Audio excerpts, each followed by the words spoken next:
তার স্ত্রীদেরকে এভাবে ভালোবাসতেন, আর স্ত্রীরাও নবীর জন্য এভাবে ভালোবাসতেন, ভালোবাসা দিতে।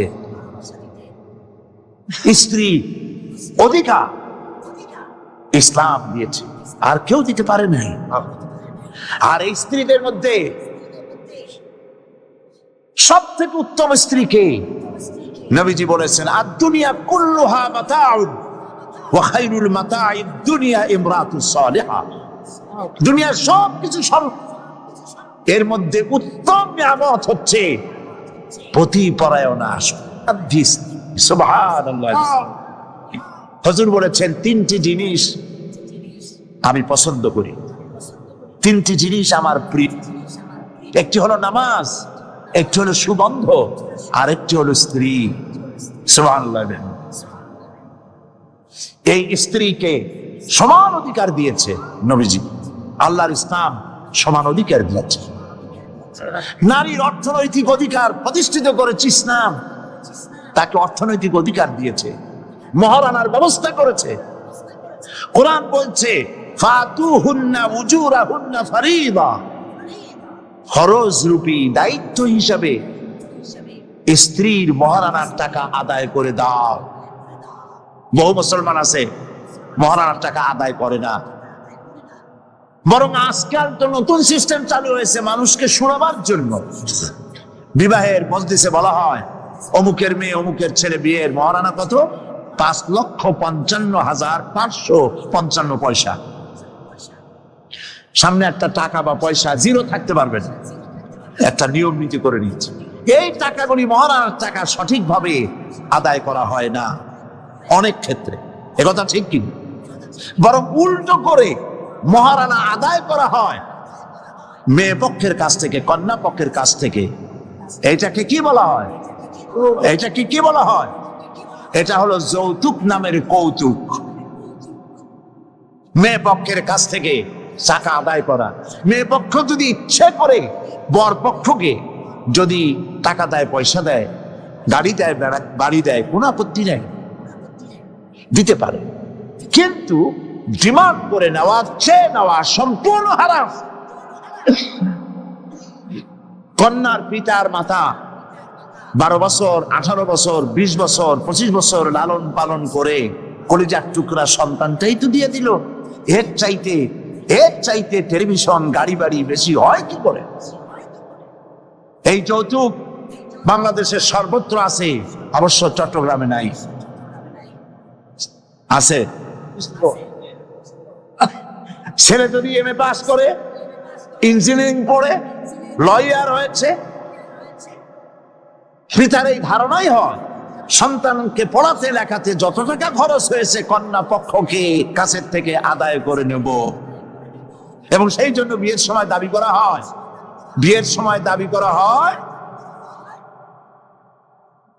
50 লক্ষ টাকা দিতে হবে, গুলশানে 3টা বাড়ি দিতে হবে, মঙ্গল গ্রহে অফিস বানায় দিতে হবে। আপনার ছেলে MA পাস করেছে, লয়ার হয়েছে, ব্যারিস্টার হয়েছে, তো কি হয়েছে? আপনি কেন নির্যাতন কন্যা পক্ষকে? জায়েজ নাই, হারাম। শূকরের মাংস যেমন হারাম, কন্যার কাছ থেকে জবরদস্তি করে চেয়ে ডিমান্ড করে যৌতুক আদায় করা ওরকমই হারাম। এই কাজটি কি আপনারা করবেন? এই কাজটি কি করবেন? বিবাহ করবে, বিবাহ করাবেন ছেলেকে ভালোবাসা দিয়ে, টাকা দিয়ে, পয়সা দিয়ে বিবাহ করায়া মেয়ে একটা ঘরে নিয়ে আসবেন, কন্যা পক্ষের উপরে চাপ সৃষ্টি করবেন না। তো নারীকে মহারানা দেওয়ার ব্যবস্থা ইসলাম করেছে। কে ব্যবস্থা করেছে বলেন? ইসলাম করেছে। এবার আরো দেখুন আল্লাহ পাক কি বলছে, وَإِذَا آتَيْتُمْ إِحْدَاهُنَّ قِنطَارًا فَلَا تَأْخُذُوا مِنْهُ شَيْئًا। যদি তোমরা নারীদেরকে স্তূপ পরিমাণ অর্থ পরি যদি দান করো, তাহলে সামান্য তার থেকে ফেরত নিও না। চান মহিলাদের কাছে, নারীদের কাছে কিছু পুঁজি থাকুক, টাকা পয়সা থাকুক, আল্লাহ এটা চান। যদি তুমি কিছু দাও, তা যদি স্তূপ আকারেও হয়, তবুও সেগুলিকে ফেরত দিও না। বহু মুসলমান আছে আমাদের সমাজে, হজ করে, নামাজও পড়ে, কপালে দাগও পড়ে গেছে, তার ব্যবসা আছে, ধানি জমিনও আছে, বিবাহের সময় মেয়েকে টাকা কড়ি দিয়ে, ব্যবসা টাকা কড়ি যৌতুক টৌতুক দিয়ে বিদায় করে দেয়, সম্পত্তির ভাগ দেয় না, ব্যবসারও ভাগ দেয় না। আছে না এমন? আছে কি? আপনি কন্যাকে ঠকালেন, এর জন্য আল্লাহর কাছে আপনাকে দায়ী হতে হবে। মেয়েদেরকে অর্থনৈতিক অধিকার আল্লাহ এভাবে প্রতিষ্ঠিত করেছেন, সে মহিলাদেরকে অর্থনৈতিক দিক থেকে তাদেরকে নির্যাতন করা যাবে না।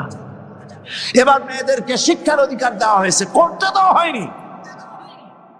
তারা বলছে, ইসলামের দুশমনেরা বলে নারীদেরকে ইসলাম ঠকাইছে। কোথা থেকে ঠকালো?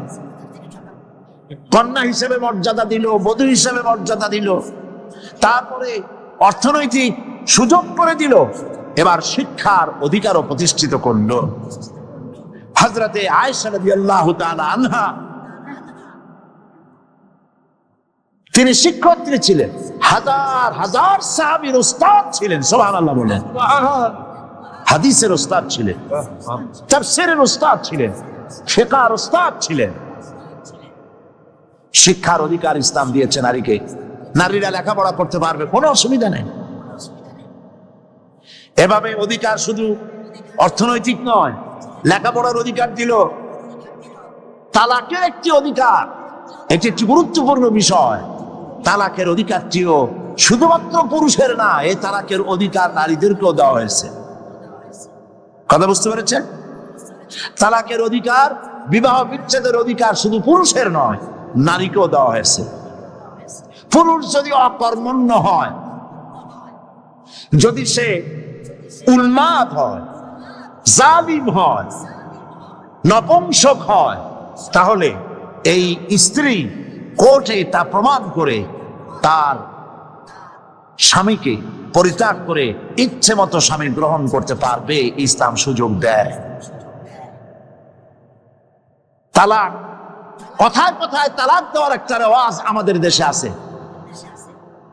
বাংলাদেশে যদি আল্লাহ কোনদিন দয়া করে ইসলামী রাষ্ট্র প্রতিষ্ঠিত করে দেন, তাহলে কথায় কথায় তালাক দেওয়ার এই প্রথাকে বন্ধ করে দেওয়া হবে।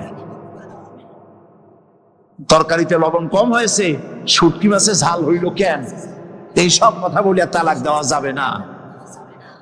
আর একসঙ্গে 3 তালাক দেওয়া তো যাবেই না। এক সাহাবী এসে নবী করিম সাল্লাল্লাহু আলাইহি ওয়াসাল্লামের কাছে খবর দিলেন যে একজন তার স্ত্রীকে একসাথে 3 তালাক দিয়েছে।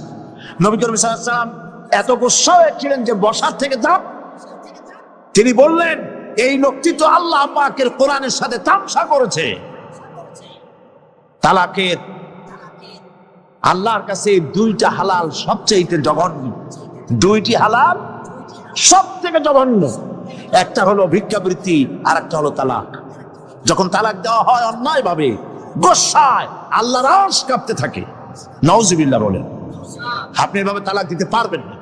তালাক দেওয়ার নিয়ম হলো, যখন স্ত্রীর সাথে, লক্ষ্য করুন, স্ত্রীর সাথে বনিবনা হচ্ছে না, স্ত্রীর চরিত্র খারাপ, স্ত্রীর দাজ্জাল মার্কা, বনেই না, তো আল্লাহ পাক তখন বলেছেন, উভয় পক্ষের আত্মীয় স্বজন নিয়ে মীমাংসা করার চেষ্টা করো, সালিসি করো। যদি মীমাংসায় না হলো, তাহলে 1 মাসে 1 তালাক দাও, বিছানা আলাদা করে দাও, এবং অপেক্ষা করো তার এই অবস্থা দেখে সে ফিরে আসে নাকি। যদি ফিরে আসে তো গ্রহণ করো, যদি ফিরে না এলো 2য় মাসে 2য় তালাক দাও। তাও যদি ফিরে না, তাহলে সে গিয়ে 3 তালাক একদম রেজি করে দাও, আর ফেরত হবে না। 3 তালাকে বায়না করে দাও, এই স্ত্রীকে আর গ্রহণ করা যাবে না। এখন আমাদের দেশে রাগের মাথায় একসাথে 3 তালাক দেওয়ার পর মনে মনে অনুশোচনা হয়, এতগুলো ছেলে পেলে নিয়ে করবো কি, কি সর্বনাশ হইল। রাগের মাথায় করলামটা কি? এখন এই বউ ফিরে পাওয়ার জন্য মস্তা তালাশ করে। তখন গ্রামের মুন্সি মৌলবী, এই জাতীয় 1 শ্রেণীর লোক আছে যারা কোরআন বোঝে না, হাদিস বোঝে না, তারা হিল্লা নামক একটা ঔষধ বের করছে। সেই ঔষধটা কি? তারা বলে যে এই স্ত্রীকে যদি আবার নিতে চাও, তাহলে আরেকটা পুরুষের সঙ্গে বিবাহ দাও এবং শর্ত করো যে তোমার কাছে দিলাম, 2-3 দিন পর তুমি তালাক দিয়ে দিবা, এরপরে আমরা নিয়ে নেব। তালাকের নিয়তে বিবাহ করা এটা সম্পূর্ণ হারাম, বিবাহ হবে না। তালাকের নিয়তে বিয়ে করলো, বিয়ে হবেই। তারপরে এই যে ভাড়া করা, একজনের সঙ্গে হিলা করতে দেওয়া, এটাকে হাদিসের ভাষায় বলা হয়েছে ভাড়া করা শাক। ভাড়া করা শাক। ইসলামে এই ধরনের কোনো বিধান নাই। সবাই কান খুলে শুনুন, হিল্লা করার যে ব্যবস্থা বাংলাদেশে গ্রামে গঞ্জে আছে, শরীয়তের কোনো অস্তিত্ব নাই। কেউ যদি তার স্ত্রীকে তালাক দেয় আর এই স্ত্রীকে আবার ফেরত নিতে চায়, পর্যন্ত ফেরত দিতে পারবে না। একটা পথ আছে, সেই পথটা হলো এই ইচ্ছে করে কোনো স্বামী গ্রহণ করেন, আর সেই স্বামী যদি ইচ্ছে করে ঘটনাচক্রে তালাক দেয়, অথবা ঘটনাচক্রে সেই স্বামীর যদি মৃত্যু হয়, তাহলেই কেবলমাত্র প্রথম স্বামীর কাছে আসতে পারবে। এছাড়া প্রথম স্বামীর কাছে আসা কিয়ামত পর্যন্ত সম্ভব নয়।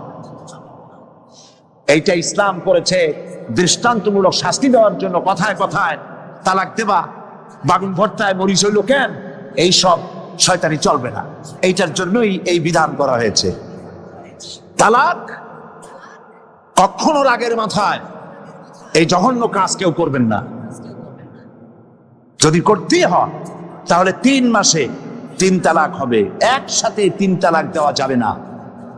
যদি কেউ একসাথে 3 তালাক দিয়ে বসে, তালাক হয়ে যাবে, এটাও মনে রাখবেন। তালাক হয়ে যাবে, তবে আল্লাহ পাক অসন্তুষ্ট হবেন, নারাজ হবেন, গোসায় আল্লাহর আরশ কাঁপতে থাকে। এই কাজটি কখনো করবেন না। আল্লাহ পাক তালাক চান না। আল্লাহ চান স্বামী স্ত্রীর মধ্যে মহব্বত পয়দা হোক। সুবহানাল্লাহ। আল্লাহ পাক চান না স্বামী স্ত্রীর ভিতরে অসন্তুষ্টি থাকুক এবং তালাক পর্যায়ে চলে যায়। একবার নবী করিম সাল্লাল্লাহু আলাইহি ওয়াসাল্লাম বসে আছেন মসজিদে নববীর ভিতরে, মুখ মলিন। সাহাবায়ে কেরাম ভয়তে কথা বলতে পারছেন না। কিছুক্ষণ পর হুজুর হযরত আলী হযরত ফাতেমার ঘরে ঢুকলেন, বেরিয়ে আসলেন হাসি মুখে।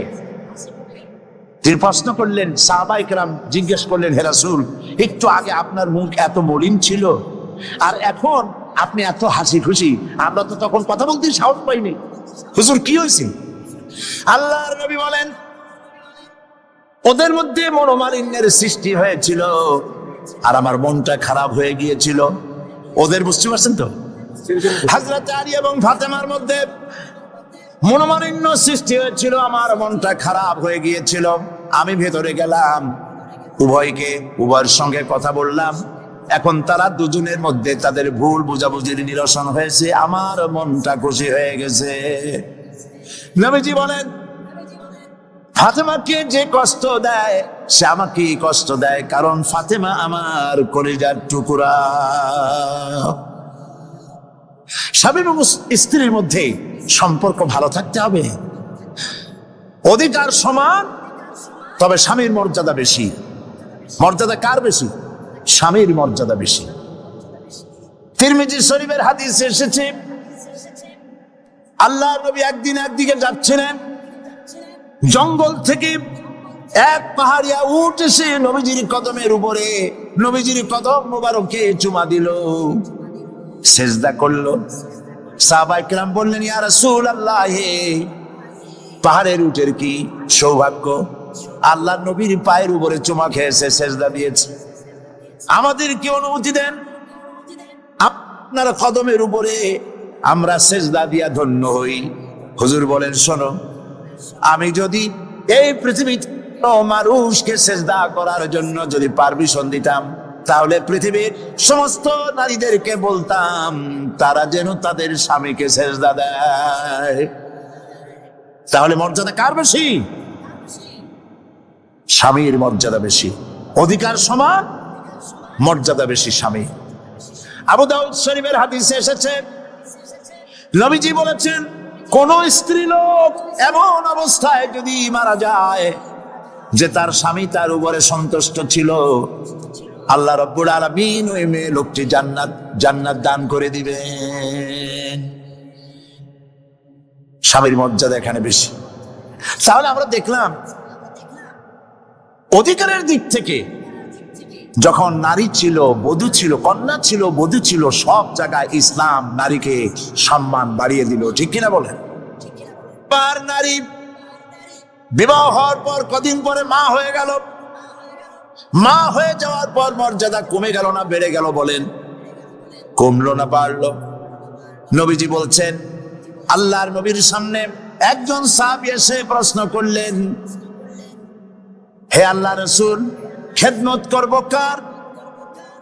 মান আহাব্বুন নাস বিহুসনি সাহাবাতি? ক্বালা উম্মুক। ক্বালা সুম্মা মান? ক্বালা উম্মুক। ক্বালা সুম্মা মান? ক্বালা উম্মুক। ক্বালা সুম্মা মান? ক্বালা আবুক। আখরাজাহুল বুখারী। বুখারী শরীফের হাদিস। সাহাবী জিজ্ঞেস করছেন, ইয়া রাসূলুল্লাহ, খেদমত করব কার? হুজুর বলেন, তোমার মায়ের। তারপরে কার? তোমার মায়ের। তারপরে কার? তোমার মায়ের। তারপরে কার? তোমার পিতার। বাপের চাইতে মায়ের মর্যাদা কয় গুণ বেড়ে গেল বলেন? 3 গুণ বেড়ে গেল মর্যাদা। আল্লাহর নবী মসজিদে নববীতে বসে আছেন, সাহাবায়ে কেরাম কর্তৃক পরিবেষ্টিত হয়ে। এমন সময় একজন বুড়ি মসজিদে প্রবেশ করেছেন। হুজুর তাকে দেখে দাঁড়ায় গেলেন। কাছে যখন এলেন মহিলা, নবীজি নিজের গায়ের চাদর বিছায়া দিলেন। মহিলা চলে যাওয়ার পর সাহাবায়ে কেরাম প্রশ্ন করলেন, ইয়া রাসূলুল্লাহ, আমরা তো চিনলাম না এই মহিলাকে। একজন মেয়ে লোকের জন্য নবীজি তার গায়ের চাদর বিছায়া দেয়, এত বড় সম্মানী মহিলা আমরা চিনলাম না, তিনি কে? আল্লাহর নবী বললেন, আমার মায়ের দুধ আমার কিসমতে তেমন হয় নাই। যার কোলে কাকে চড়ে, যার বুকের দুধ খাইয়া আমি বড় হয়েছি, এই আমার সেই দুধ মা হযরতে হালিমাতুস সাদিয়া। মায়ের মহব্বত কেমনে করতে হবে? মা যখন হয়ে গেলেন, সম্মান বেড়ে গেল সন্তানের কাছে। একজন সাহাবী এসে কাছে বলছেন, হে রাসূল, আমার মায়ের মেজাজ খুব খারাপ। হাদিস, আমার মায়ের মেজাজ খুব খারাপ। হুজুর প্রশ্ন করলেন, তোমার মা যখন তোমারে গর্ভে রাখছিলেন তখন তো মেজাজ খারাপ ছিল না? তিনি বললেন, হুজুর আমি সত্যি বলছি, মেজাজ খুবই খারাপ। হুজুর বলছেন, তোমাকে যখন তোমার মা ডেলিভারি করেছিল তখন তো মেজাজ খারাপ ছিল না? কয়, না হুজুর, দারুণ খারাপ মেজাজ। হুজুর বললেন, তোমার 2.5 বছর 2 বছর ধরে যখন দুধ খাওয়াইছিল তোমার মা, তখন তো তার মেজাজ খারাপ ছিল না। সাহাবী যখন এর পরেও বললেন, ইয়া রাসূলুল্লাহ, আমি আমার মায়ের দুধের হক আদায় করে দিয়েছি। হুজুর বললেন, দুধের হক আদায় করেছো তুমি, তোমার মায়ের একটি শব্দের হক তুমি আদায় করতে পারো নাই। তুমি যদি পড়ে গেছো ছোট্টবেলায়, খাটের থেকে কোলের থেকে পড়ে গেছো, কেঁদে উঠছো, আর তোমার মা যে তখন বলেছে, সারা জীবন এই একটি শব্দের হক আদায় করতে পারবে না। মায়ের সম্মান ইসলাম এভাবে বাড়িয়ে দিলেন। আল্লাহ রাব্বুল আলামিন শিখায় দিলেন, وَقَضَى رَبُّكَ أَلَّا تَعْبُدُوا إِلَّا إِيَّاهُ وَبِالْوَالِدَيْنِ إِحْسَانًا। তোমার রবের পক্ষ থেকে এটা ফয়সালা হয়েছে যে আমার ইবাদত করার পর মা বাপের ইহসান করবে। দেখেন অবস্থাটা, দেখুন, লক্ষ্য করুন, আল্লাহর ইবাদতের পরেই বান্দা কাজ করবে। বলেন কার? মা বাপ। ছান করো, মা বাপের সামনে চোখ দিয়ে চোখ রাগায় কথা বলবে না। ওয়ালা তাকুল লাহুমা উফিন ওয়ালা তানহারহুমা, ঝিরকি দিবে না, ধমক দিবে না। আর তাদের সঙ্গে কোন ভাষায় কথা বলবে তাও আল্লাহ শিখায় দিয়েছেন। আল্লাহ পাক বলেন, ওয়াকুল লাহুমা কাওলান কারীমা, সম্মান সূচক কথা বলো মা বাবার সাথে। আর শিখায় দিলেন, বান্দারা তোমার মা বাবার জন্য আমার কাছে এই ভাষায় দোয়া করো, রব্বির হামহুমা কামা রব্বায়ানি সগীরা। আয় আমার রব, আমার বাবা ছোটবেলায় আমাকে যেভাবে স্নেহের করে লালন পালন করেছে।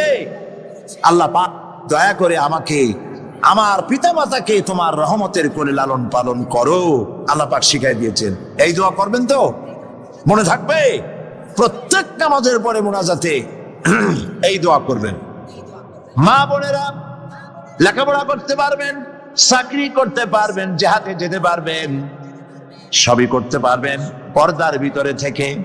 আল্লাহ পাক কোরআনে কারিমে বলেছেন, ওয়াকারনা ফি বুয়ুতিকুন্না ওয়ালা তাবাররাজনা তাবাররুজাল জাহিলিয়াতিল উলা।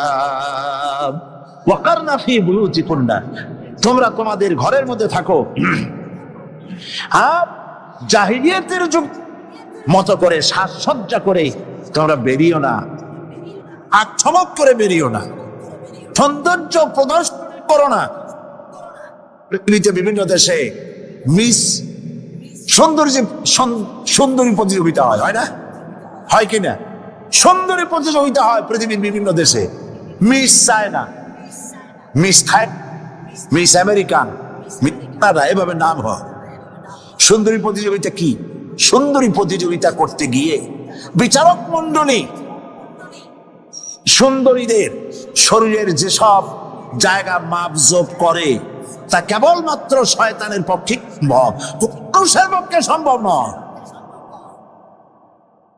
যারা এই বিচারক মন্ডলী থাকে নির্লজ্জ, বেহায়া,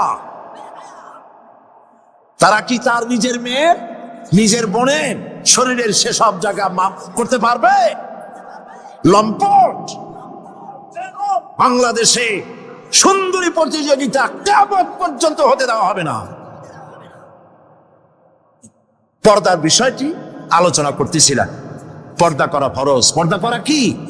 ফরজ।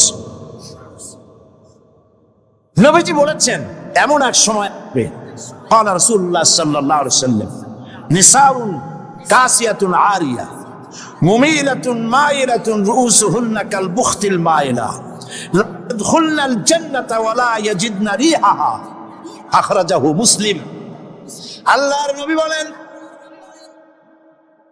এমন এক জামানা আসবে যখন বস্ত্র পরিধানকারিণী উলঙ্গিনী হবে মেয়ে লোকগুলি, উটের চুটের মতো করে খোপা বেঁধে মরাল সময় হেলে দুলে পরপুরুষের আকর্ষণ করে রাস্তায় চলাফেরা করবে।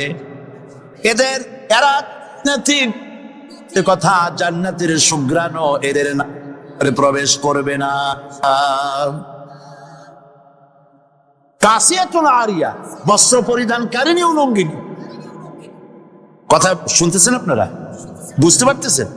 বস্ত্র পরিধানকারিণী উলঙ্গিনী, কাপড় পরছে, যা পরাও যা, না পরাও তাই, জান্নাতে যেতে পারবে না। এই জন্য অশালীন পোশাক বাদ দিতে হবে। রাসূলুল্লাহ বলেছেন আরাফাতের ময়দানে, তোমরা যেমন খাবে তোমাদের মেয়েদেরকে, স্ত্রীদেরকে তেমন পরাবে। তোমরা যেমন খাবে তেমন তাদের খাওয়াবে। তোমরা যেমন পরবে তেমন তাদেরকে পরাবে। কেউ কেউ এর অর্থ করেছে যেমন খাবো তেমন খাওয়াবো, এটা তো ঠিক আছে। যেমন পরি তেমন তাদেরই পরাতে হবে। তো পুরুষও প্যান্ট শার্ট পরে মেয়েদেরকেও প্যান্ট শার্ট পরানো শুরু করছে। নাউজুবিল্লাহ বলেন। কিয়ামতের অনেকগুলি আলামত আছে। হযরত আলী রাদিয়াল্লাহু তাআলা হাদিস রওয়ায়াত করেছেন, কিয়ামতের পূর্বে 15টি লক্ষণ প্রকাশ পাবে। তিরমিজি শরীফের হাদিস। তার মধ্যে একটি লক্ষণ হলো এই, মেয়েরা পুরুষের পোশাক পরবে, পুরুষরা মেয়েদের পোশাক পরবে। এটা তো শুরু হয়ে গেছে। শুরু হয়েছে কিনা? মেয়েরা, আমাদের দেশেও এই প্রচলন শুরু হয়েছে। কোনো কোনো ক্ষেত্রে মহিলারা প্যান্ট শার্ট ইত্যাদি চাদরবিহীন এগুলি পরে রাস্তায় বেরোনো শুরু হয়ে গেছে। আর পুরুষগুলি, আমাদের দেশে এগুলি কম, বিদেশে দেখেছি দুল পরে। আমাদের দেশে দুল পরা শুরু করছি কিনা আমার চোখে এখনো পড়ে নাই। আছে? আমি তো এত খাতায় দেখি, তারপরেও আমার নজরে পড়ে নাই। তবে চেন পরা দেখেছি, সোনার চেন বহু নজরে পড়েছে। চেন গলায় পরে পুরুষ মাঘের পৌষের প্রচন্ড শীতে সামনের 3-4টা বোতাম খোলা রাখে, যাতে মানুষে বুঝে উনি একখান কিছু পড়ছে। হারাম, হারাম। পুরুষের জন্য এক অতি স্বর্ণ জায়েজ নাই। কারো যদি থাকে এগুলি খুলে আজই বউ থাকলে বউরে দাও, না থাকলে বোনেরে দাও, থাকলে কিছুদিন না থাকে বাক্সে উঠায় রাখো, বউ আসলে তারে পড়াই দিও, তোমার জন্য হারাম। বিদেশে কানে দুল পরে, নাকে ফুল পরে, আমি অবাক হয়েছি। ঠোঁটে রিং, ঠোঁটে জিব্বাও রিং পরে, ভাত খায় কেমনে আল্লাহই জানে। শয়তান কারে বলে না, আমার দেশে জিব্বায় ঠোঁটে রিং আমি দেখি নাই। আমি ইউরোপ আমেরিকা দেখেছি, মাথার চুল চতুর্দিক থেকে কেটে মাথার চান্দির উপরে তালপট্টির দ্বীপের মতো বানায় রাখে, আবার দুই দিক থেকে কামাইয়া মাথার উপরে তাল পাতার মতো রঙিন করে চুল খাড়া করে রাখে, আবার পিছনে চুল ছোট ছোট কেটে, ছোট করে কেটে ওইখানে বাড়ির নম্বর, রোড নম্বর, টেলিফোন নম্বর লিখে রাখে। আমি দেখে বলছি, শয়তানে যদি এই সব দেখে আলী কানবে আর বলবে যে আমি শয়তান হয়েছিলাম কেন। কত মারাত্মক হয়ে গেছে মানুষ এই শয়তানদের করে, নাউজুবিল্লাহ বলে। এই জন্য পোশাকের ব্যাপারে মা বোনরা কেমন পোশাক পরবে আল্লাহ পাক কোরআনের মধ্যে বলে দিয়েছেন। ওরা সমান অধিকার দিতে চায়, নারীকে পুরুষ বানায়া পুরুষের সমান অধিকার দিতে চায়, আর ইসলাম নারীকে নারীর মর্যাদায় রেখে পুরুষের সমান অধিকার। কথাটায় পার্থক্য আছে কি নাই, বুঝতে পেরেছেন কিনা? নারী পোশাক শালীন, মার্জিত। আল্লাহ পাক কোরআন শরীফের মধ্যে বলেছেন, মহিলারা এমন একটা কাপড় পরবে, যেই কাপড়টা এমন শাড়ি পরার পর অথবা সালোয়ার কামিজ পরার পর, কাপড় পরার পর এর উপর একটা চাদর পরবে, এমন যেই চাদরটা মাথাটা, গলাটা, বুকটা ঢেকে যায়, এমন একটি চাদর পরা আল্লাহ পাক ফরজ করে দিয়েছেন প্রত্যেকটি বয়সপ্রাপ্ত না করে। সেই জন্য মা বোনদেরকে তাদের কাপড় চোপড় শালীন হতে হবে। কোরআন শরীফ আল্লাহ পাক বলেছেন, ওয়ালা তাকরাবুজ জিনা ইন্নাহু কানা ফাহিশাতান ওয়া সা সাবিলা। জিনা করার কথা, জিনার নিকটটিও হয় না।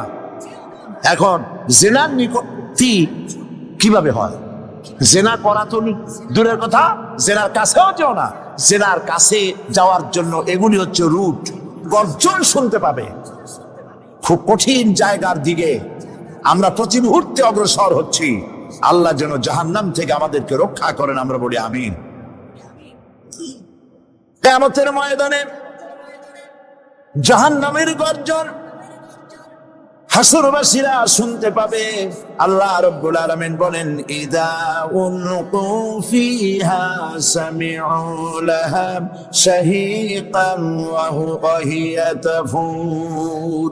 যখন জাহান্নাম গর্জন করতে থাকবে, জাহান্নামের প্রচন্ড গর্জন, তাকাদু তামাইয়াজু মিনাল গায়ব, মনে হবে যেন জাহান্নাম গোসায় ফেটে পড়তে চাইছে। কুল্লামা উলকিয়া ফিহা ফাওজুন সাআলাহুম খাযানাতুহা আলাম ইয়াতিকুম নাযীর। যখন কোন দলকে জাহান্নামের কাছে নিয়ে যাওয়া হবে, জাহান্নামের দ্বার রক্ষী বলবে, কেন জাহান্নামে আসলি? এই কঠিন জাহান্নামের পরিণতি সম্পর্কে কেউ কি তোমাদেরকে কিছুই শোনায় নাই? কোন সতর্ককারী কি তোমাদের কাছে আসে নাই? জাহান্নামীরা বলবে, ক্বালু বালা ক্বাদ জাআনা নাযীর, হ্যাঁ আমাদের কাছে সতর্ককারী এসেছিল। فكذبنا وقلنا ما نزل الله من شيء। আমরা সতর্ককারী আমাদেরকে জাহান্নামের কথা বলেছে, জান্নাতের কথা বলেছেন, আমরা এটাকে মিথ্যা মনে করেছি আর মনে করেছি আল্লাহ সব কিছুই নাজিল করে নাই। জাহান্নামীরা আফসোস করে বলবে, ওয়াকালু লাউ কুন্না নাসমাউ আও নাকিলু মা কুন্না ফি আসহাবিস সাঈর। আরে যদি শুনতাম, নাসমাউ মানি মানতাম, যদি মানতাম, আলেমেরা যা বলেছিলেন কোরআন থেকে হাদিস থেকে, নবীরা যা বলেছিলেন, যদি মানতাম আর যদি বুঝতাম, আমল করতাম, আজকে জাহান্নামের কঠিন শাস্তির মুখোমুখি আমাদেরকে হতে হতো না। প্রিয় ভাই সব, জাহান্নাম বড় কঠিন জায়গা হবে। এই জাহান্নামে কারো মৃত্যু হবে না। এই পৃথিবীতে রোগ হোক, যত বড় মারাত্মক রোগ হোক, একদিন রোগী জরাজীর্ণ হয়ে ক্লান্তি হয়ে মৃত্যু হয়ে যাবে ঠিক, কিন্তু মানুষ যখন জাহান্নামে চলে যাবে, মৃত্যু যতই কামনা করুক না কোনো মৃত্যু আর আসবে না। আল্লাহ পাক বলেছেন, সুম্মা লা ইয়ামুতু ফিহা ওয়া লা ইয়াহইয়া। জাহান্নামের কঠিন শাস্তি, মানুষ সেখানে বাঁচবেও না, মরবেও না, এমন এক দুরবস্থার মুখোমুখি হতে হবে পৃথিবীর মানব মণ্ডলীকে, কাফেরদেরকে, যারা জাহান্নামে যাবে। জাহান্নামীরা মৃত্যু কামনা করবে, বলবে আরে যদি মরে যাইতাম। কোরআনে কারীমে রব্বুল আলামিন বলেছেন, লা তাদউ সুবুরান ওয়াহিদান ওয়ালা ওয়াদউ সুবুরান কাসীরা। এক মৃত্যু কামাই করো না, একটা মৃত্যু কামনা করো না। 1000 বার যদি মৃত্যু কামনা করো, মৃত্যু আর আসবে না। এই জাহান্নামের কঠিন শাস্তির ভেতরে মানুষকে থাকতে হবে। প্রিয় ভাই সব, এই জাহান্নামে সামান্য সামান্য পাপের কারণে, যে কোনো পাপের কারণেই জাহান্নাম হবে না। এই জাহান্নামে কারা যাবে তার একটি বয়ান আল্লাহ পাক কোরআন শরীফের মধ্যে বলে দিয়েছেন। একটি আয়াতের মধ্যে আল্লাহ রাব্বুল আলামিন বলেন, আলকিয়া ফি জাহান্নামা কুল্লা কাফফারিন আলিম মান্নাইন লিল খায়রি মু'তাদিন মুরিব। প্রত্যেক অস্বীকারীকে জাহান্নামে যেতে হবে। যারাই আল্লাহ পাককে অস্বীকার করেছে তাদেরকে জাহান্নামে নিক্ষেপ করা হবে। যে সত্যের পথে প্রতিবন্ধকতার সৃষ্টি করেছে, ইসলামী আন্দোলনের সামনে বাধার সৃষ্টি করেছে, আর আল্লাহ পাকের সীমা লঙ্ঘন করেছে, দ্বীনের প্রতি সন্দেহ পোষণ করেছে, আর আল্লাহর সাথে শিরক করেছে, তাদের সকলকেই জাহান্নামে যেতে হবে। নাউযুবিল্লাহি মিন যালিক। আল্লাহ পাক এর থেকে আমাদেরকে হেফাজত করুন, আমরা বলি আমিন। প্রিয় ভাই সব, নবী রাসূলগণ তারা এই পৃথিবীতে আল্লাহর দেওয়া জীবন বিধান নিয়ে এসেছিলেন। একে অস্বীকার যারা করবে তাদেরকে কিয়ামতে জাহান্নামে নিক্ষেপ করা হবে। প্রতি মুহূর্তে আল্লাহর রহমতের উপরে বেঁচে থেকে যারা আল্লাহ পাকের কৃতজ্ঞতা স্বীকার করবে না, তাদেরকেও জাহান্নামে যেতে হবে।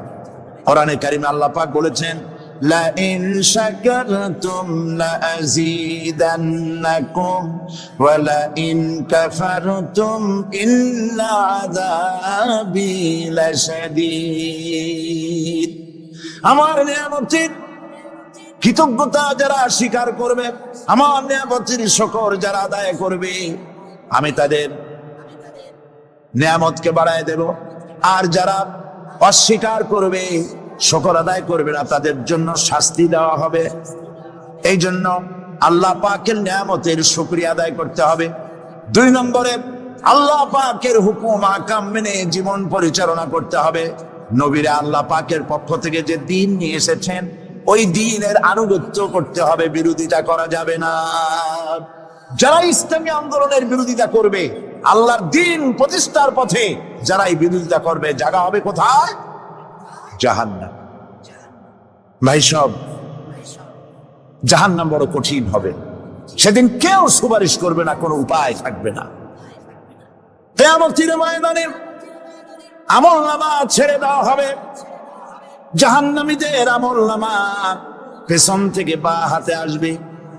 কোরআনে কারীমে আল্লাহ পাক বলেন, ওয়া আম্মা মান উতিয়া কিতাবাহু বিশিমালিহি ফায়াকুলু ইয়া লাইতানি লাম উতা কিতাবিয়া।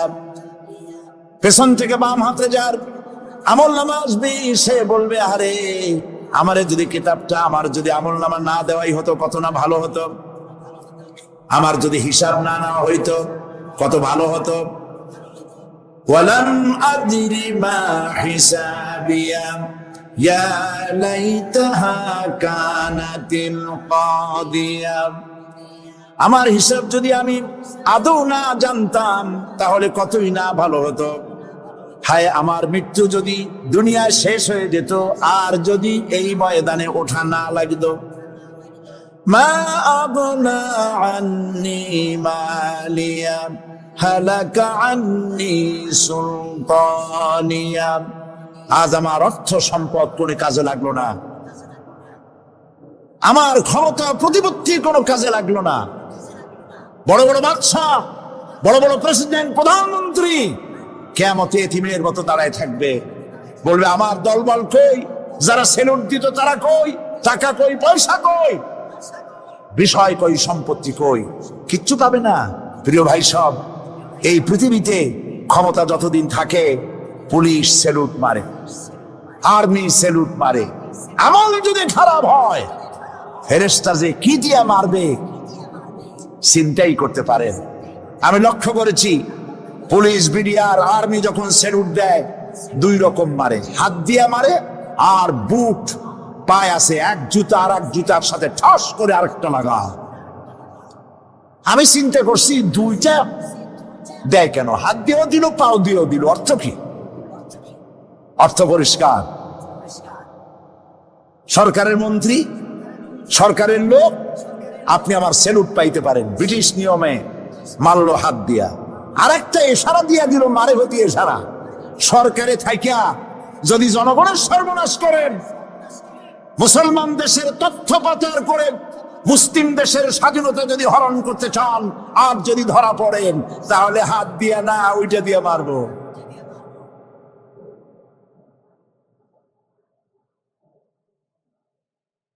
মানুষ কিয়ামতের ময়দানে রাজা বাদশা সব হয়রান হয়ে যাবে। জাহান্নামীদেরকে, কাফেরদেরকে, কাফেররা উপস্থিত হবে। কোরআনে কারীম আমলনামা বাম হাতে, বেঈমানদের বাম হাতে আমলনামা দিয়ে আল্লাহ পাক বলবেন খুযুহু ফাগুল্লুহু সুম্মাল জাহিমা সাল্লুহু সুম্মা সিলসিলাতি যারউহা সাবউনা যিরাআন ফাসলুকুহু। আল্লাহ পাক বলেন পাকড়াও করো, কে ধরো, খুযুহু ধরো, ফাগুল্লুহু ওর গলায় বেড়ি লাগাও, সুম্মাল জাহিমা সাল্লুহু এরপর জাহান্নামে নিক্ষেপ করো, সুম্মা সিলসিলাতিন যারউহা সাবউনা যিরান ফাসলুকুহু 70 গজ লম্বা শিকল দিয়া বাঁধো, জাহান্নামে নিক্ষেপ করো। এই জাহান্নামে ওই সব কাফিরদের জন্য হবে এই আযাব। আল্লাহ পাক কেন দিবেন কারণ সম্পর্কে আল্লাহ পাক বলেন ইন্নাহু কানা লা ইউমিনু বিল্লাহিল আযীম ওয়া লা ইয়াহুদ্দু আলা তুআমিল মিসকিন। কারণ হলো এরা আল্লাহ পাকের উপরে বিশ্বাস স্থাপন করত না। বড় বড় বুদ্ধিজীবী, বড় বড় বুদ্ধিজীবী, বড় বড় কবি। আহারে, আমার দেশের এক কবি বলল হজরের নামাজের আজান যখন শুনি মনে হয় বেশ্যা তার খরিদ্দার ডাকতেছে। মুসলমান নামের কলঙ্ক, মানুষ নামের পশু। এই কবিকে তাদারিন্তন প্রধানমন্ত্রী রাষ্ট্রীয় পুরস্কার দিয়ে ধন্য করেছে। নাউযুবিল্লাহ। আল্লাহ বরদাস্ত করেন নাই। কোরআনের সাথে ইসলামের সাথে যারা বেয়াদবি করেছে আল্লাহ পাক থাপ্পড় দিয়া সব বেয়াদবদের সহায় দিয়েছেন। আল্লাহু আকবার। জাহান্নামের দুইটা কারণ হবে। একটা হলো আল্লাহকে অস্বীকার করেছে, নামাজ নাই, রোজা নাই, তাকায় দেখবেন চেহারাটা মুসলমানের মতো মনে হয় না, বুদ্ধিজীবী, পাটের দড়ির মতো চুলগুলো ফুরফুর করেন চারিপাশে, উপরে তো নাই। আর যদি থাকেও সেগুলো এমন অবস্থা কাউয়ায় যদি রাস্তায় পায় ডিম পাড়ি থুয়ে যাবে। চুলের অবস্থা ওই, মোষের অবস্থা ঢাকনার মতো। কিছু কিছু মশলা তো এমন আছে 5 ব্যাটারি টর্চ লাইট মারলেও বোঝার উপায় না, বেচারা হাসে না কান্দে। এইভাবে করে মাথার দশাই, চুলের দশাই, এগুলো হলো বুদ্ধিজীবী। আর এইগুলো হলো ওনাদের কলিজার টুকরা। ঠিক কিনা বলেন? সহ্য হয় না, ইসলাম ভালো লাগে না, কোরআন ভালো লাগে না, বুদ্ধিজীবী হইলি ছাড়লো। আল্লাহ রাব্বুল আলামিন কি যারা অস্বীকার করবে, আল্লাহ রাব্বুল আলামিন কিয়ামতের দিন বলবেন, ধর ধর, গলায় বেরি পড়া। দেখছেন না আসামিগুলারে বেরি পড়ায় কেমনে? দান্দা বেরি পড়াবেন আল্লাহ পাক, জাহান্নামের শিকল পরায় দিবেন আল্লাহরে অস্বীকার করার কারণে। আরেকটি কারণ কি? ওয়ালা ইয়াহুদ্দু আলা তুআমিল মিসকিন। মিসকিনদেরকে এরা খেতে দিত না, মিসকিনদেরকে, দুস্থদেরকে নিজেরাও খেতে দিত না, কাউকে খাবার দিতে উৎসাহিতও করত না। জাহান্নামে যাওয়ার জন্য আরো 2টা কারণ রয়েছে, তার একটি এখানে বলেছি, 2টি কারণ এখানে আছে, আর একটা কারণ আর এক জায়গায় আছে। আল্লাহ পাক বলেছেন জাহান্নামীদেরকে প্রশ্ন করা হবে, ইয়াতাসাআলুনা আনিল মুজরিমিন মা সালাকাকুম ফি সাকার। জাহান্নামীদেরকে প্রশ্ন করা হবে, কেন জাহান্নামে এসেছো? তারা বলবে, ক্বালু লাম নাকু মিনাল মুসাল্লিনা ওয়া লাম নাকু নুতঈমুল মিসকিন। আমরা নামাজ আদায় করি নাই, নামাজ পড়ি নাই, আর মিসকিনদেরকে খেতে দেই নাই। মারাত্মক কারণ হবে জাহান্নামে যাওয়ার এগুলি। প্রিয় ভাই সব, এরপরে কিয়ামতের দিন আমলনামা দিয়ে দেওয়ার পর একদল তো জান্নাতে চলে যাবে, ইমানদারদের ডান হাতে আমলনামা আসবে, আর বেঈমানের কোন হাতে? পিছন থেকে বাম হাতে। জাহান্নামীরা জাহান্নামে যাওয়ার পর তারা সেখানে বসে জান্নাতীদেরকে দেখতে পাবে। সুবহানাল্লাহ। জান্নাতের দিকে তাকিয়ে তারা লক্ষ্য করে দেখবে, যাদেরকে গালাগালি করেছিল মৌলবাদী বলে, যাদেরকে মারধর করেছিল, যাদেরকে ধর্মান্ধ বলা হয়েছিল, সেই লোকগুলি তো ওই জান্নাতে দেখা যায়। পানির পিপাসায়, ক্ষুধার যন্ত্রণায় অস্থির হয়ে তখন জাহান্নামীরা বলবে, ওয়ানাদা আসহাবুন নারি আসহাবাল জান্নাতি আন আফিদু আলাইনা মিনাল মা। জাহান্নামীরা ডাক দিয়া বলবে, ও জান্নাতি ভাইরা, ক্ষুধায় পড়ে গেলাম, পিপাসায় পড়ে গেলাম, তোমরা যে পানি পান করো জান্নাতের ভিতরে, একটু পানি আমাদের দিকে ঢেলে দাও। আও মিম্মা রাযাকাকুমুল্লাহ, একটু পানি দাও, অথবা আল্লাহ পাক তোমাদেরকে যে রিজিক দান করেছে, একটু খাদ্য আমাদের দিকে নিক্ষেপ করে দাও, একটু খাইয়া বাসি। আল্লাহ রাব্বুল আলামিন বলেন, জান্নাতি লোকেরা তখন বলবে, কাফিরদের জন্য আল্লাহ রাব্বুল আলামিন জান্নাতের নাজ এবং নিয়ামত, খাদ্য এবং পানীয় সব হারাম করে দিয়েছেন আল্লাহ পাক। বেহেশতি লোকেরা জাহান্নামীদেরকে ডেকে বলবে, ওয়ানাদা আসহাবুল জান্নাতি আসহাবান নারি আন ক্বাদ ওয়াজাদনা মা ওয়া'দানা রাব্বুনা হাক্কান। জান্নাতীরা বলবে, ও জাহান্নামী ভাইরা, তোমাদের সাথে আল্লাহ পাক যে ওয়াদা করেছিলেন, সেই ওয়াদা তোমরা কি ঠিক মতো পেয়েছো? তার মানে হচ্ছে আল্লাহর ওয়াদা ছিল নেক কাজ করলে জান্নাতে যাবে, আর আল্লাহর দ্বীনের সঙ্গে বিরোধিতা করলে, আল্লাহর সাথে নাফরমানি করলে জাহান্নামে যাবে।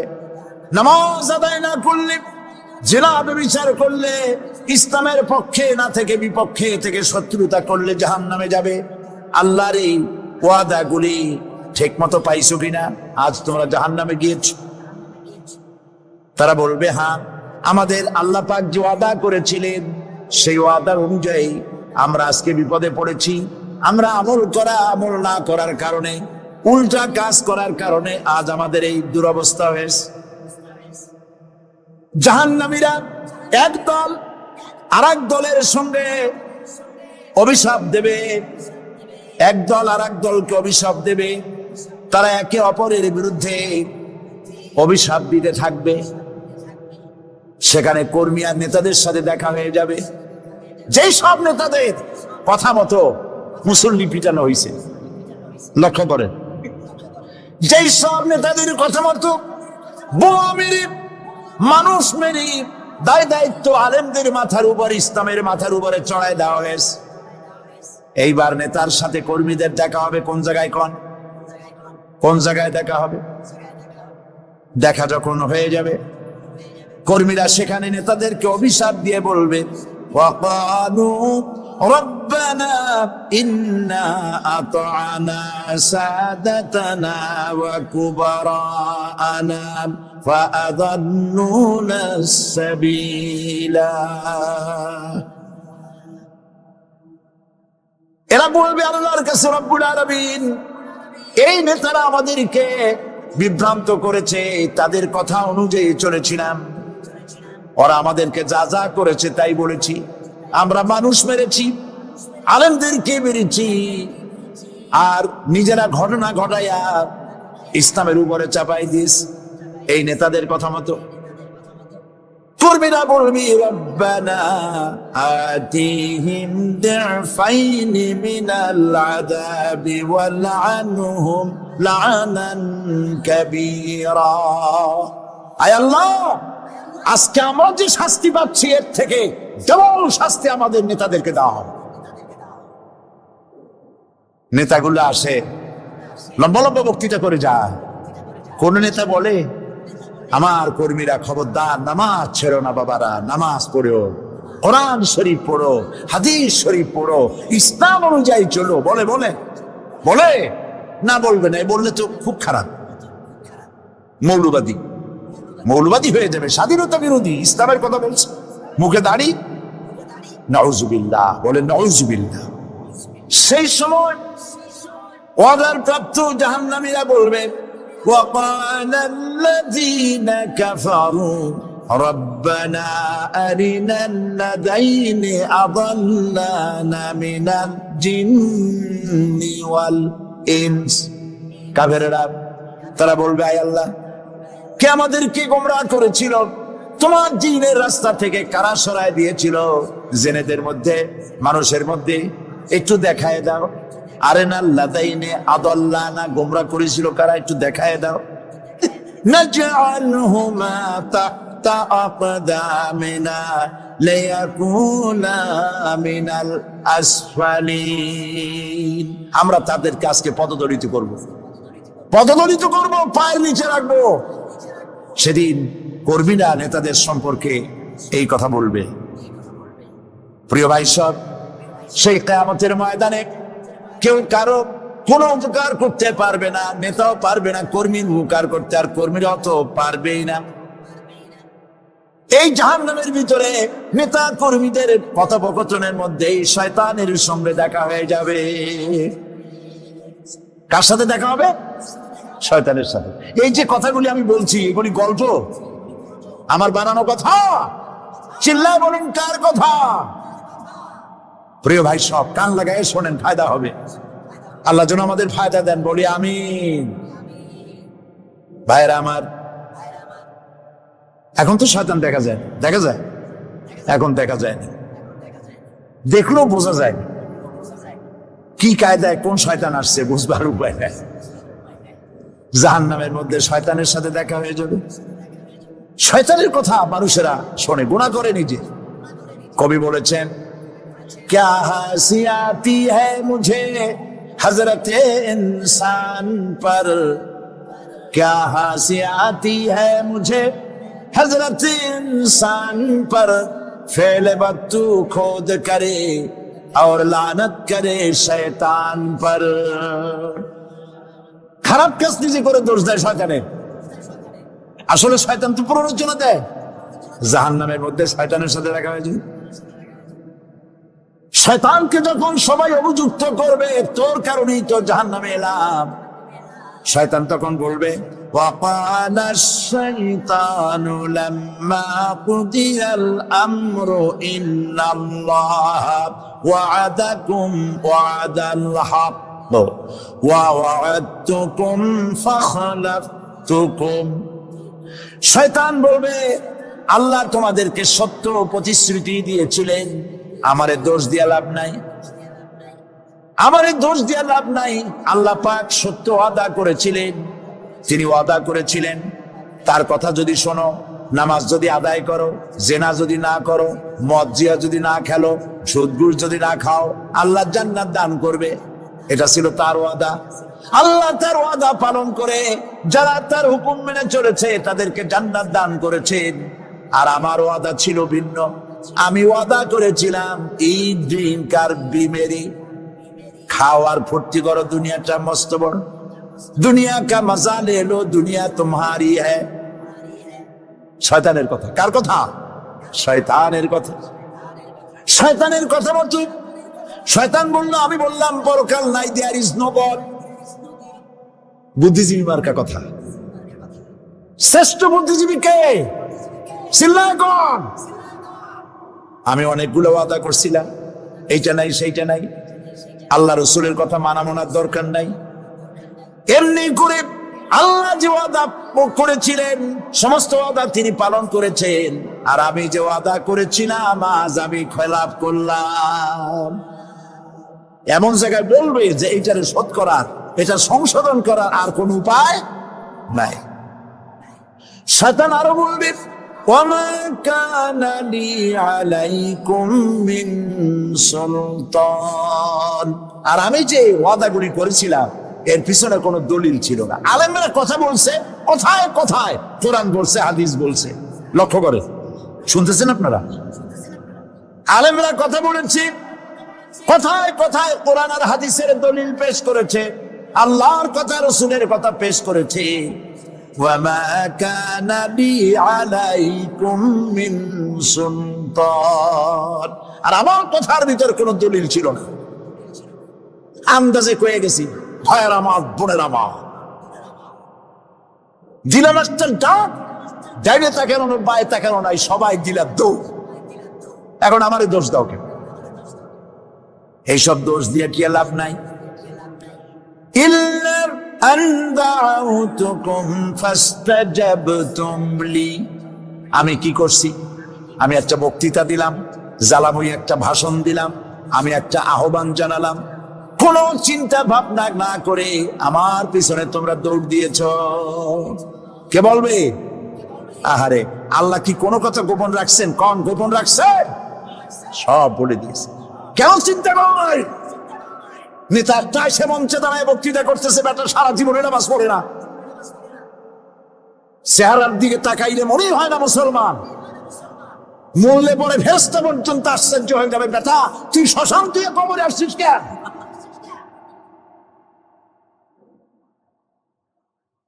এগুলোর পিছনে দৌড়েছে তোমার ভাই, আমার ভাই, উল্লুক ভাই, ভাল্লুক ভাই।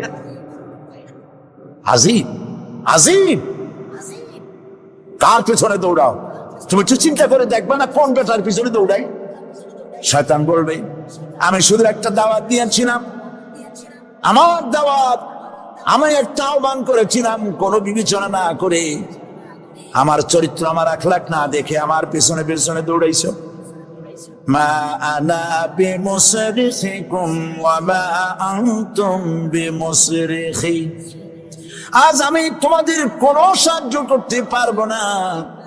আমি তোমাদের চাইতেও বড় বিপদে আছি, তোমরা আমার সাহায্য করতে পারবে না। নাউযু বিল্লাহি মিন যালিক। আহারে, কি ভাই উপায় থাকবে? এরপরে জাহান্নামের নেতাদের সাথে অনুসারীদের আর একবার দেখা হবে। আল্লাহ রাব্বুল আলামিন বলেন, এবার অনুসারীরা নেতাদেরকে ডেকে বলবে, শয়তানের কাছে পাত্তা পাবে না। শয়তান বলবে, যা বেটা, আমার কথা শুনছিলি কেন? আমি নিজেই বিপদে আছি। জাহান্নামীরা এরপরে দেখা হবে, তাদের নিজেদের নেতাদের সঙ্গে দেখা হয়ে যাবে, এই তো বড় বাবাজিরে পাইছি। وقال الضعفاء للذين استكبروا إنا كنا لكم تبعا فهل أنتم مغنون عنا من عذاب الله من شيء।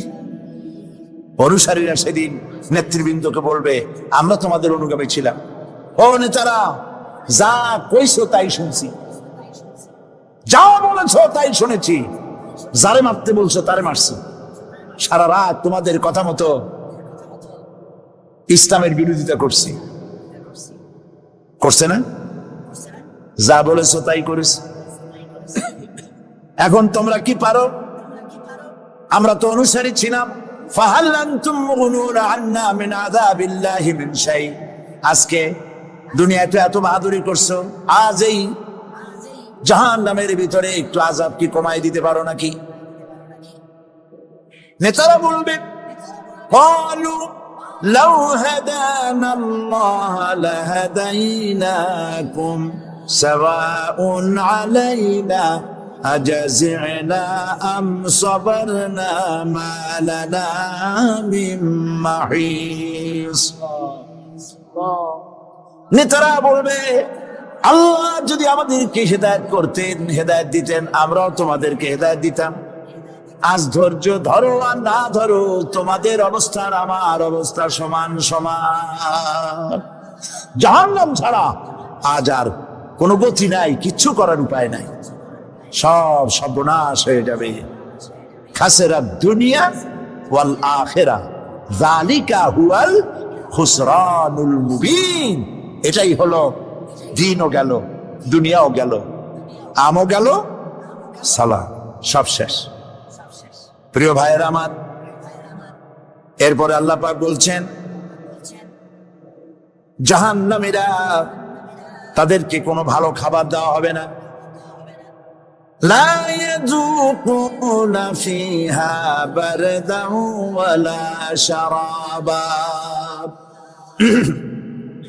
কোন ঠান্ডা পানি তারা সেখানে পাবে না। কি পাবে? টকবগে উত্তপ্ত গরম পানি। আর ঘা হইলে, শরীরে ঘা হলে তার থেকে কি বের হয়?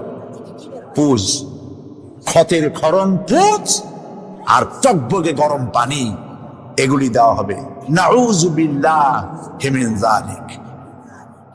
ভাইরা আমার, আল্লাহ পাক কোরআনে কারীমের মধ্যে বলেন, তুসকা মিন আইনিন আনিয়া লাইসা লাহুম তাআমুন ইল্লা মিন দারি'in লা ইউসমিনু ওয়া লা ইউগনি মিন জু'।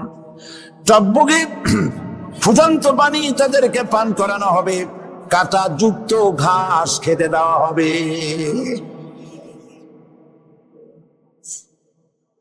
এতে করে তাদের ক্ষুধা মিটবে না, দেহেরও কোনো পুষ্টি হবে না, ক্ষুধা নিবৃত্ত হবে না। এরপরে তাদেরকে জাহান্নামের আগুন দিয়ে তাদের পোশাক বানানো হবে। নাউযুবিল্লাহ। জাহান্নামের পোশাক পরিয়ে দেওয়ার কারণে আল্লাহ পাক বলছেন, শরীরটা পুড়ে ঝলসে যাবে। কুল্লামা নাদিজাত জুলুদুহুম বাদদালনাহুম জুলুদান গায়রাহা লিয়াযুকুল আযাব। চামড়া পুড়ে শেষ হয়ে যাবে, আবার নতুন করে চামড়া পরানো হবে, যাতে করে শাস্তির তীব্রতা অনুভব করতে পারে।